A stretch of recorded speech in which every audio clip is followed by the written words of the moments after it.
Olá, queridos alunos, aqui de volta o professor Toki, para poder a gente trabalhar algumas questões da arte aí, muito interessante a aula de hoje, tá? Nós temos um assunto que é, assim, fantástico, que nós vamos aprender um pouquinho dessa história da arte, mas de uma arte que trabalha a questão da ciência, do corpo, questões de assuntos do próprio ser humano em si, tá bom? Mas antes de nós começarmos nossa aula, lembrando que você precisa acessar a sua plataforma do Google Classroom, tá bom? Acessar a sua atividade, preencher o formulário direitinho lá da atividade das perguntas e enviar para o professor para que a sua presença possa ser validada, tá bom? Então, começando a nossa aula hoje, vamos relembrar um pouquinho o que nós trabalhamos na aula anterior.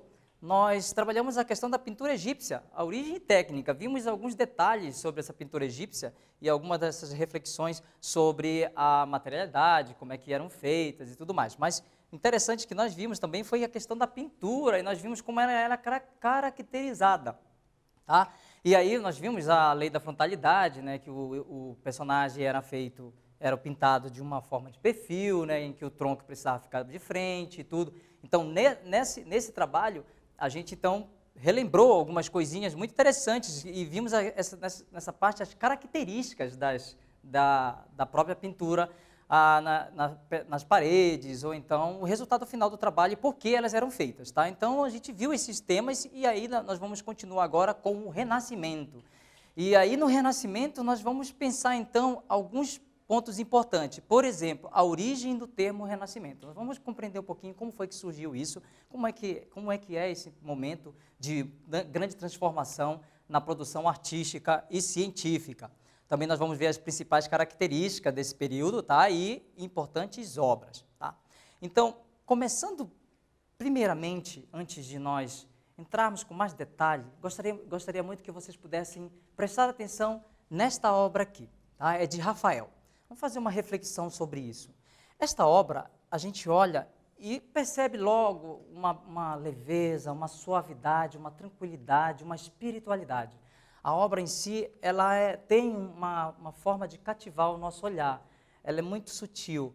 Porém, para produzir toda essa obra, foi necessário muitas coisas. Então, Rafael, ao produzir ela, ele precisou pensar algumas questões como geometria, ele precisou pensar questões de como o volume do corpo ele é formado, ele precisou pensar algumas questões históricas, filosóficas, para poder construir esse trabalho. Então, quando a gente olha para essa pintura e vê, por exemplo, Maria ao centro, né? Nós vemos João Batista, olha como ele conhece muito bem a história, né? Ele observa João Batista como um pouco mais velho que Cristo, que é a criança ao lado, né? Então, temos a Virgem exatamente olhando com o corpo, né, voltado para um determinado lado, e o rosto visualizando e contemplando exatamente a João Batista, por exemplo. Vemos também João Batista segurando um pássaro, e Cristo, então, olhando para esse pássaro, acariciando ele, tá? Então, todo esse contexto, ele precisou de um estudo. E é isso que nós vamos então, observar no Renascimento, que não foi simplesmente fazer uma obra de arte. Ela tinha uma presença muito grande de muitos conteúdos para que o artista pudesse ter esse domínio e conseguir fazer esse resultado, como esta obra de Rafael, tá? Então, o termo Renascimento é comumente aplicado à civilização europeia, que se desenvolveu entre 1300 a 1650. Ele sugere que, a partir do século XIV, teria havido na Europa um súbito reviver dos ideais da cultura greco-romana. Olha só, é um período, tá, que vai simplesmente se transformar, vai buscar um momento de grande euforia no conhecimento de todas as coisas. Então, nesse momento, precisa-se ter alguma referência que possa legitimar todas as transformações que estão acontecendo naquele momento. Então, nisso, as culturas greco-romanas serão, então, o ponto principal em que vai influenciar toda a produção artística, conhecimento científico e tudo mais, histórico, filosofia, que vai acontecer no período do Renascimento, tá? Mas, antes, vamos entender um pouquinho sobre a questão da cultura grega, né? Eles valorizam especialmente as ações humanas, na certeza de que o homem era a criatura mais importante do universo. Interessante, porque esse homem ser a criatura mais importante do universo vai estar relacionado exatamente ao renascimento, que a gente vai ver por quê. Tá? E assim, o conhecimento através da razão esteve sempre acima da fé em divindades. Então, no período grego, a gente vai ver muito isso presente, por exemplo, nas esculturas. Eu vou até mostrar aqui para vocês rapidinho, vou mostrar algumas imagens, mas eu vou mostrar as diferenças entre um e outro. Na cultura romana, por exemplo, eles se inspiram na arte etrusca, popular e voltada para a expressão da realidade vivida. Olha, os gregos, eles vão trabalhar a questão da mitologia, vai ter vários tipos de segmentos de tipo de produção artística que vai estar relacionado à beleza, à forma, o corpo como o ideal de produção artística.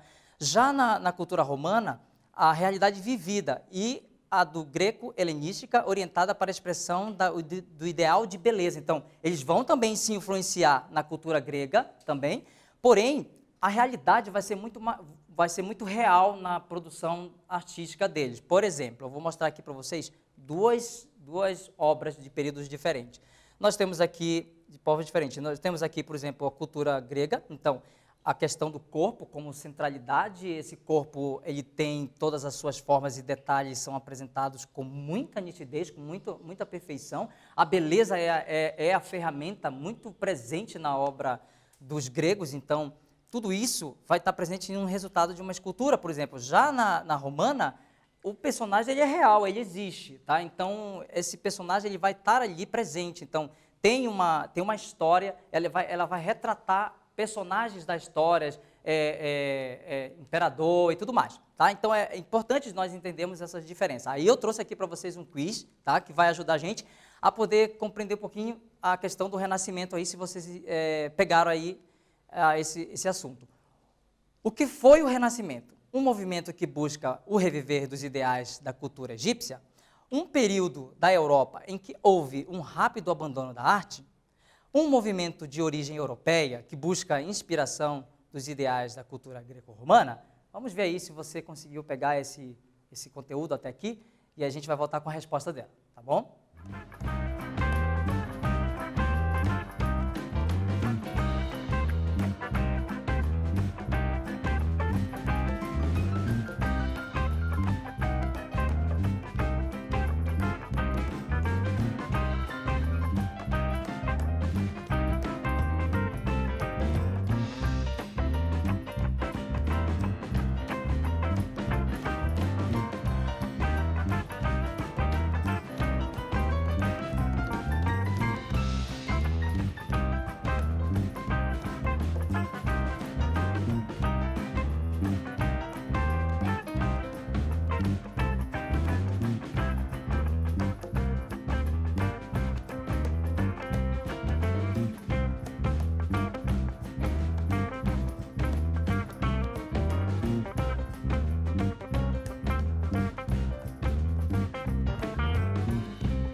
Olá, meus queridos, agora eu retorno aqui com o nosso quiz e vamos ver a resposta que você deu para ela, tá? Então, eu perguntei o que é o Renascimento, tá? Então, se você respondeu um movimento de origem europeia que busca inspiração nos ideais da cultura grego-romana, então você acertou aí a atividade. Mas não se preocupe se você errou, a gente está aqui num processo de aprendizado, tá bom? E quando você vê que errou, você já sabe qual é o certo, também isso é um processo. Com o erro, a gente aprende também a acertar, tá bom? Bem, aí a gente vendo um pouquinho sobre a questão da pintura em si, né? A pintura no Renascimento, nós temos o humanismo. Eu já falei um pouquinho sobre isso em algumas aulas, já para vocês já estarem, não ser algo tão estranho para vocês. Mas agora a gente vai aprender um pouquinho mais sobre ele. Num sentido amplo, esse ideal pode ser entendido como a valorização do homem e da natureza. Olha lá, lembra dos gregos, que é a valorização do homem? Então, o homem como peça central dessa produção do Renascimento, eles vão fazer esse mesmo processo também, que o homem ele vai ser a peça central, quer dizer, o homem vai ser a medida de todas as coisas, como diz Protágoras, né? Como que ele vai ser a medida de todas as coisas? Para se produzir um trabalho artístico, esse homem será estudado, será entendido no seu processo cultural, histórico, fisiológico até, tá? Então, por exemplo, o Vitruviano aqui, que é um trabalho de Leonardo da Vinci, ele exatamente vai trabalhar essa questão das proporções do corpo que são estudadas, entendeu? Como que o corpo ele é posicionado, para que não haja, por exemplo, trabalhar a questão da simetria, para que não haja um desnivelamento. Você vê um desenho em que, quando a pessoa está em posição reta, por exemplo, um braço maior ou menor que o outro. Então, esse estudo das proporções vão ser muito presentes no trabalho do Renascimento, tá? Mas na próxima aula nós vamos ver um pouquinho mais analisando isso aqui, tá? Bem, nas artes, o ideal humanista e a preocupação com o rigor científico pode ser encontrado nas mais diferentes manifestações, trabalhando, ora, o espaço na arquitetura, ora, as linhas e cores na pintura, ou ainda os volumes na escultura. Então, olha, a produção artística vai passar por todos os tipos de linguagem na arte, tá? Lembrando que o Renascimento está passando por o período está passando por grandes transformações, não é só na arte, na ciência, na cultura, tudo vai estar se transformando ali. E nesse sentido, a pintura, por exemplo, ou a escultura ou a arquitetura também vão sofrer essas influências, tá? Bem, antes de nós continuarmos aqui, eu trago mais um quiz para vocês aqui, tá? O que foi o humanismo, tá? Pode ser entendido como a supremacia do homem sobre a natureza? Pode ser entendido como a valorização do homem e na procura do conhecimento do indivíduo por meio da natureza? Pode ser entendido como um conjunto de normas para humanizar o homem? Vamos ver então se você pegou essa parte aqui até esse momento, tá? Já volto.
Opa, retornando então aqui ao nosso quiz, tá? O que foi o humanismo, tá? Então vamos ver se você teve um tempinho para refletir aqui e vamos ver se você acertou. Então o humanismo pode ser entendido como a valorização do homem e a procura do conhecimento do indivíduo por meio da natureza. Então a natureza, o mundo agora é a produção do seu conhecimento, a ciência vai estar ali estudando esse meio e os artistas eles vão agora começar a trabalhar exatamente esses estudos, juntando esses conhecimentos de vários tipos de segmentos dos estudos para poder produzir um trabalho de arte, que a gente até vai ver aqui essas características, tá? A arte e ciência, elas vão estar juntas. Isso quer dizer o quê? Até para Leonardo da Vinci, ele já pensava assim. Ele não conseguia ver, na verdade, a diferença entre arte e ciência, a separação ou coisa assim. Para ele era tudo a mesma coisa. A gente até na próxima aula a gente vai analisar as obras dele, muito legal, vocês vão ver aí. Então, arte e ciência vão estar muito juntas nesse processo. E aí, quais seriam os segmentos? Vão ter vários. Por exemplo, a gente pode ver a geometria presente nos trabalhos artísticos, tá? Nós vamos ver também biologia presente. Eu vou já mostrar para vocês porquê. A história e filosofia, então, vão estar mescladas às produções artísticas e no comportamento da própria sociedade, tá? A física, nós vamos também ver a química e assim vai, tá? Então, é muito interessante o Renascimento porque esse conhecimento ele vai ser pulverizado na vida do Renascimento, do povo, e inclusive na influência da produção artística. Então, outra característica da arte do renascentista, em especial da pintura, foi o surgimento de artistas com um estilo pessoal, diferente dos demais. Olha, nós vimos, aí eu trouxe aqui até duas imagens de obras de arte para a gente compreender isso. Nós vimos que na arte egípcia, na aula anterior, não tinha uma originalidade. O artista não tinha, por exemplo, a possibilidade de usar de criatividade. Existia um padrão muito rígido para poder se fazer esse trabalho, em que os corpos ficavam, exatamente na lei da frontalidade, os corpos ficavam, então, de perfil, tá? Basicamente. Tá, mas nós não sabíamos nem quem era o artista. Sabíamos que era um artesão, que fazia tudo, mas não sabíamos quem era o artista, não tinha autoria, que a gente diz assim, né? Lembra? Quando você vê uma obra, olha, essa obra aqui é de Tarsila do Amaral, essa obra aqui é de Leonardo da Vinci, essa é de Michelangelo, e assim vai. Não existia essa autoria, então não dava para saber. Porém, no Renascimento, essa autoria vai ser presente, tá? Isso quer dizer o quê? Que as obras vão ser reconhecidas pelos seus autores, tá? Então, nós vamos encontrar as obras e essas obras vão pertencer a eles, vamos saber quem são esses autores. Isso é muito interessante. Então, por exemplo, a Mona Lisa, sabemos que foi feita por Leonardo da Vinci. Então, essa presença da originalidade na obra de arte, a presença do autor na obra é muito importante. E isso vai ser também um detalhe. Se na arte egípcia a pintura não tinha um único estilo, quando a gente vai ver as pinturas no Renascimento, haverá diferenças de estilos. Tá? Depende de como cada artista vai produzir, com os seus conhecimentos de diversas formas, para poder produzir o trabalho. Inclusive, Leonardo da Vinci vai influenciar muito nesses trabalhos. Bem, aí eu trago mais um quiz aqui para vocês, muito importante, tá? Apresente o nome de, pelo menos, uma área de estudo aplicada pelos artistas do Renascimento. Vou dar um tempinho para vocês, acabei de falar e mostrei para vocês, acho que vocês vão lembrar assim, tá? Até daqui a pouco.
Opa, estou de volta agora aqui. Vamos ver nessa importante pergunta que nós deixamos aqui. Apresente o nome de, pelo menos, uma área de estudo aplicada pelos artistas do Renascimento, tá? Então, nós temos aqui algumas que eu coloquei. Você pode ter colocado uma ou duas, se você quisesse, tá? Mas eu deixei todas elas prontas, porque eram umas das que eu coloquei. Podia colocar outras também, sem problema nenhum, se você conhece, tá?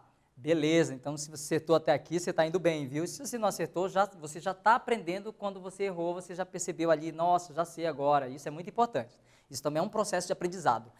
Tá, agora as principais características a gente vai ver nos avanços na pintura, tá? E é importante nós observarmos isso, porque vai influenciar em como será produzido as pinturas. Então, nós vamos ver que na pintura, vamos ver um avanço. A pintura a óleo, tá, em tela. Então, agora os artistas abandonam um pouco a madeira, por exemplo, que eles faziam trabalhos à madeira, e vão agora buscar trabalhar em tela, tá? Quer dizer, isso é um pano esticado, né, que vai ter um chassi que vai prender ele, em que esse pano esticado, ele é preparado quimicamente e tudo, inclusive os artistas preparavam ele, inclusive Leonardo da Vinci também preparava, e essa pintura em tela vai possibilitar, então, agora novos tipos de trabalhos com um outro tipo de suporte, tá? Então, lembra que eu falei já em outras aulas, o suporte artístico, né? O que é o suporte? é quando, por exemplo, você vai pintar uma tela, a tela é o suporte que vai receber a tinta que você vai colocar nele. Se você fizer um trabalho de mural, a parede vai ser o mural da tinta. Então, a tela vai ser agora uma nova possibilidade de trabalho artístico no Renascimento. Aí nós vamos ver com os estudos científicos que eles vão trabalhar a técnica da perspectiva que nós vamos ver aqui para frente. Também nós vamos ter a técnica da luz e sombra, tá? E a composição piramidal, as composições piramidais, tá? Isso tudo vai estar presente nas obras que a gente vai ver. Então, essas técnicas não surgiram do nada, tá? Ah, vamos ver se dá. Não, é estudo mesmo, estudo do olhar, tá? Estudo do corpo. Todas essas questões vão estar para poder resultar numa obra em que uma coisa que a gente precisa entender é que no Renascimento o artista ele vai se compreender como se fosse Deus. Deus criou o homem e o corpo, tá? Esse corpo ele criou com todas as suas engrenagens. Para ele criar esse corpo, ele precisa ter conhecimento de muita coisa. O artista, quando ele vai produzir uma obra de arte no Renascimento, ele é um criador agora, ele vai se visualizar um criador. Tanto que, quando ele vai criar um trabalho, né, artístico, todos os conhecimentos vão estar juntos. Então, ele também se sente um criador, e a obra é como se fosse a sua criação, como o homem é uma criação de Deus. Tá? Então, é muito interessante isso. Tá? E aí vão dar uns resultados muito reais nas obras. Vamos ver uma aqui, por exemplo, que eu trouxe, do Masaccio, tá? Um importante artista que vai nos trazer uma influência grande da questão de... Vamos olhar aqui essa pintura que eu vou mostrar para vocês o seguinte. Essa pintura aqui, ela vai, lógico, nós já observamos ela, que ela vai retratar ali Cristo crucificado. Tá. Mas antes da pintura, antes de usar a técnica da perspectiva, por exemplo, ou da luz e sombra, os personagens atrás, as coisas que estavam atrás, pareciam que o personagem estava pairando no ar. Essas técnicas vão permitir com que não haja uma sensação que não tenha vida na pintura. Ela quase pode se mover na obra. Então, ele vai desenvolver exatamente esse resultado, que nós vamos observar um resultado esculturístico. Eu vou mostrar aqui mais para frente, por exemplo, o método de criar a ilusão de profundidade em uma superfície plana, que é a perspectiva, ela vai agora provocar no teu olhar uma continuidade do fundo que está na obra. Tá? Então, você vai ver agora que o fundo, a figura e o fundo, elas se comunicam. Tá? Olha só. Então, essa parte de trás de Cristo crucificado, ela vai compor a obra, ela é parte dela. Tá? Então, agora você vai ter uma sensação de continuidade do espaço, é como se o espaço fosse uma janela. Entendeu? Então, essa parte de trás, nós temos, então, essa sensação de fundo. Para poder fazer isso, o estudo da perspectiva possibilitou dar esse resultado, que o nosso próprio olhar já vê assim. Só que eles estudaram exatamente como nossos olhos veem as coisas no espaço, para poder provocar isso aqui. A perspectiva linear cria o efeito óptico dos objetos se alinhando, conforme a distância por meio de linhas convergentes, quer dizer, linhas que se encontram, tá? Para um único ponto do quadro, chamado ponto de fuga. Olha só, então, há um ponto em que o Masaccio colocou aqui, e que desse ponto tudo partiria para que desse exatamente essa visão de profundidade na pintura, tá? E visão de escultura na pintura. Quer dizer, quando você olha diante dela, você pensa que ela pode continuar lá atrás, tá? Então, há coisas atrás de Cristo, a perspectiva que possibilitou isso. Então, as linhas se convergem, tem um ponto de fuga que seria esse ponto bem aqui, e aí as formas que ele vai, as linhas vão convergindo, ó, matematicamente ele vai fazendo isso, para que possa, então, centralizar exatamente Cristo, possa estar no meio. Então, não vai acontecer, por exemplo, de Cristo estar mais para cá, mais para lá. Essa linha ela vai permitir com que a obra tenha um grande equilíbrio, tá? Um grande equilíbrio. Então, por isso que a gente coloca aqui a pintura como imitação do real. Ele quase faz a pintura dar uma sensação vívida, uma sensação de movimento, de que todas as coisas ali estão em vida mesmo, tá? Bem, antes disso agora vamos para o nosso quarto quiz aqui, né? No que consiste a técnica da perspectiva? Criar a ilusão de profundidade numa superfície plana? Produzir sensação de movimento na pintura? Criar na pintura um efeito estático? Vamos ver então até aqui se você pegou esse conceito da perspectiva, e eu já volto aqui para a gente ver a resposta.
Estou de volta aqui para o nosso quiz. Tá. No que consiste, então, a técnica da perspectiva? Se você colocou criar a ilusão de profundidade numa superfície plana, sim. Superfície plana é a parede, tá? Por exemplo, aqui a parede do quadro, ela é uma parede plana, tá? Essa parede plana, ela não tem nenhum volume, tá? Então, essa é uma...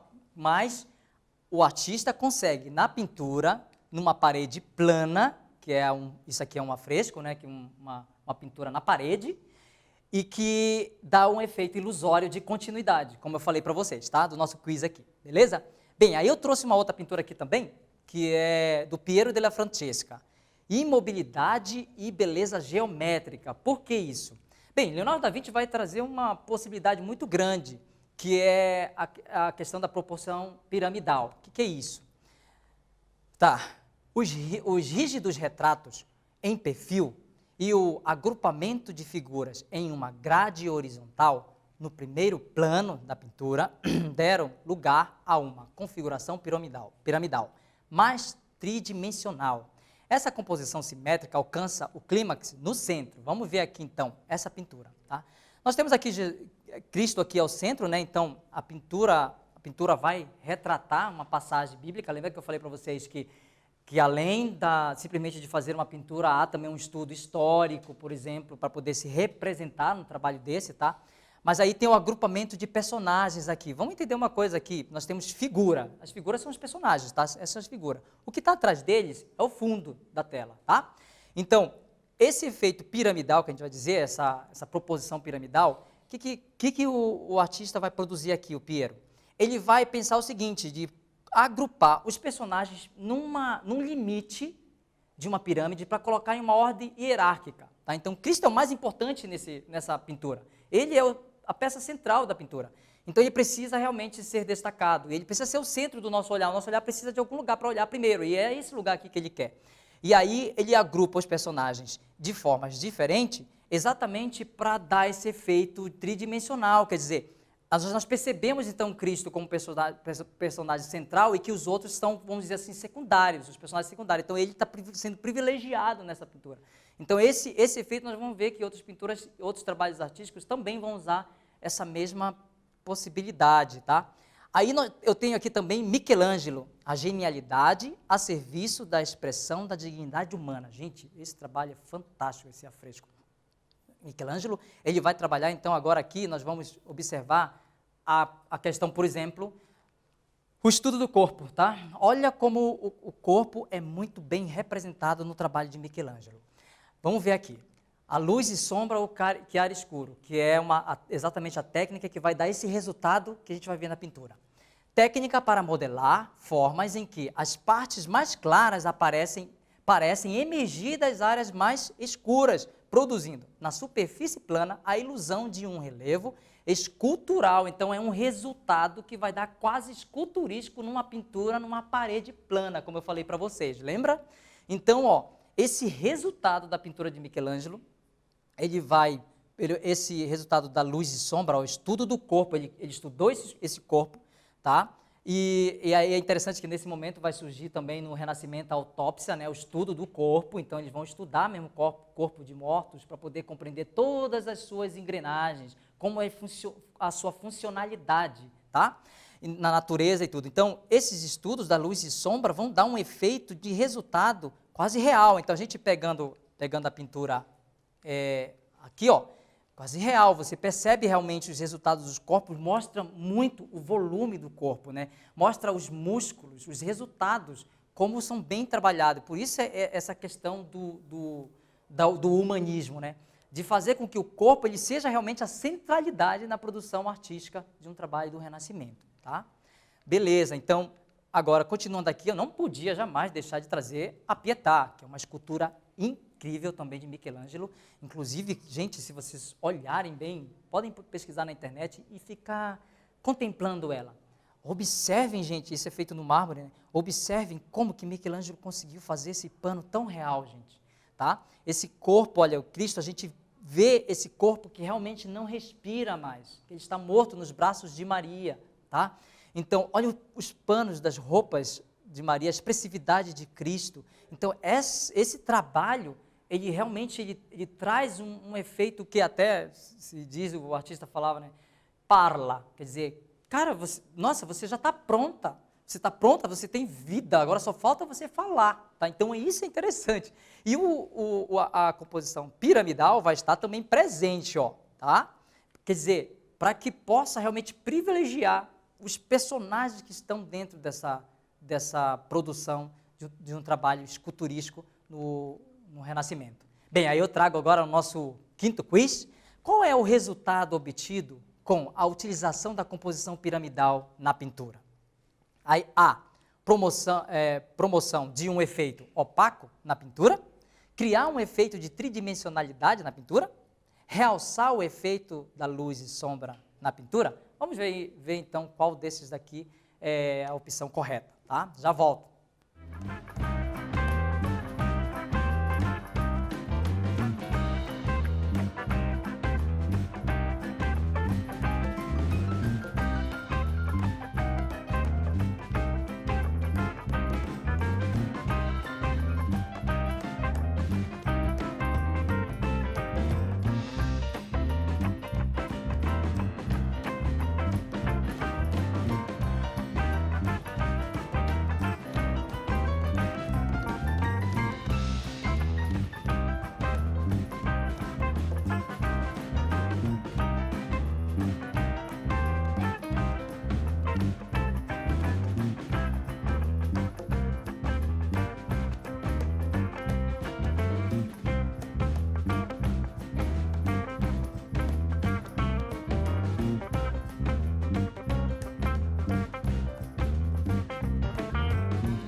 Opa, estou de volta aqui e vamos ver a resposta do nosso quiz?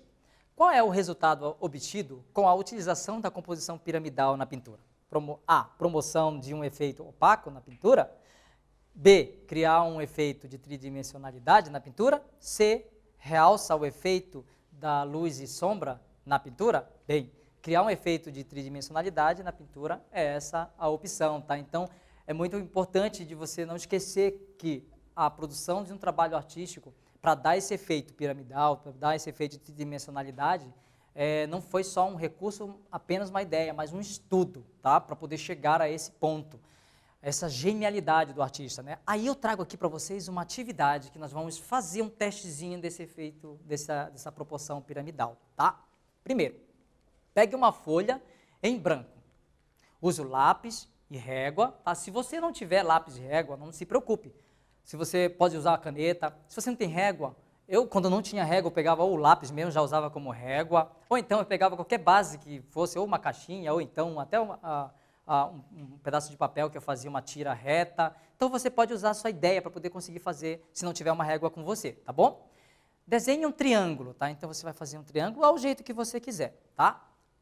Crie o contorno de um corpo, aí olha lá. Não precisa ser perfeito como esse corpo aqui, tá, gente? Eu estou trazendo um exemplo para você. Então, você já sabe como é a silhueta de um corpo, né? Então, você vai pegar e vai construir exatamente a forma de um corpo, tá? Beleza. Aí, depois que você fez isso, agora, crie outros 2 contornos ao lado dele. Então, você agora, de um lado do corpo, lembrando que você vai obedecer à pirâmide, tá? Então, esse personagem precisa estar dentro dessa pirâmide, não pode sair dela, tá? Para poder você sentir esse efeito. Aí você faz um outro corpo, com essa silhueta aqui, você vai colocar esse contorno desse corpo agora copiando ao lado, menor ele, ao teu jeito, não precisa ser perfeito não, é um trabalho para você, é um exercício para você, tá? Depois você vai colocar agora no outro lado um outro corpo, tá? Esse corpo. Agora observe a diferença entre o corpo central, que está destacado na pirâmide, e observe que os outros 2 corpos que eu sugeri para vocês, eles estariam em tamanhos diferentes, tá? Desproporcionais até ao personagem. Se você quiser, você pode fazer corpos um pouco maior, contanto que esse corpo esteja dentro dessa pirâmide e tenha uma centralidade, quer dizer, tem um corpo central que vai poder dar esse efeito. Olhando bem para o resultado, você vai ver que a gente quase percebe que há uma figura na frente e outros atrás. Olhe bem como dá essa sensação, né? Então, isso privilegia quem que você quer que apareça mais na pintura do que outros personagens na pintura. E dá, além de tudo, esse efeito tridimensional, de que esses dois personagens, se você fizer um personagem até um pouco menor, você vai perceber que esse personagem está à frente, esse está mais à frente, esse está lá atrás. Então, esse resultado do trabalho vai dar exatamente, se você seguindo essa regra, o Renascimento ele vai seguir exatamente essa técnica, a técnica vai estar muito presente nos trabalhos, tá? Então, faça esse trabalho aqui, vou dar um tempo para você, tá? E a gente já retorna.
Opa, estou de volta aqui para a gente finalizar então. Espero que o seu trabalho tenha dado certo. Se a pessoa não deu tempo, não se preocupe. Continue fazendo o seu trabalho. Se você quiser pintar, colocar figurino e tudo, você pode. Pode criar uma paisagem ao redor e tudo, sem problema. A paisagem pode extravasar o triângulo, tá? Sem problema nenhum. O importante é que os personagens principais que você criou para sua pintura estejam exatamente dispostos dessa forma, como a regra da regra piramidal, tá bom? Então, até a nossa próxima aula, que a gente já retorna.